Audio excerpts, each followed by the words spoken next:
పోరాటం చేస్తూ మార్చి 12వ తారీఖున ప్రతి జిల్లా హెడ్ క్వార్టర్స్ వైఎస్ఆర్సీపీ కలెక్టర్లకు విజ్ఞాపన పత్రాలు ఇచ్చే కార్యక్రమం విద్యా దీవెన వసతి దీవెన కొరకు పిల్లల తరఫున పిల్లల తల్లిదండ్రుల కొరకు తరఫున వాళ్ళందరితో కలిసి ఈ కార్యక్రమం చేస్తాం. ప్రతి పిల్లాడికి ఫీజు రీయింబర్స్మెంట్ కింద విద్యా దీవెన కింద ఇవ్వాల్సింది ఎంత?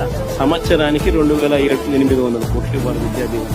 వసతి దీవెన కింద బోర్డింగ్ అండ్ లాడ్జింగ్ ఖర్చుల కింద మేము ప్రతి ఏప్రిల్లోనూ 1,100 కోట్లు ఇచ్చేవాళ్ళం. అంటే ఈ పథకానికి విద్యా దీవెన వసతి దీవెన పథకానికి 3,900 కోట్ల రూపాయలు ఖర్చు చేయాలి సంవత్సరానికి. అలాంటిది చంద్రబాబు నాయుడు గత సంవత్సరం ఎంత ఖర్చు చేసినాడు? 700 కోట్లు కూడా ఇవ్వాల. అది కాక మళ్ళీ ఈ సంవత్సరం మరో 3,900 కోట్లు కావాలి విద్యా దీవెనకు వసతి దీవెనకు. మరి రెండు కలిపితే పిల్లలకు లాస్ట్ ఇయర్ కి సంబంధించి 3,200 కోట్లు, ఈ ఇయర్ గోయింగ్ ఫార్వర్డ్ కు సంబంధించి 3,900 కోట్లు, మొత్తం 7,100 కోట్లు కావాలి. మరి 7,100 కోట్లకు గాను బడ్జెట్ లో ఆయన ప్రవేశపెట్టిన నెంబర్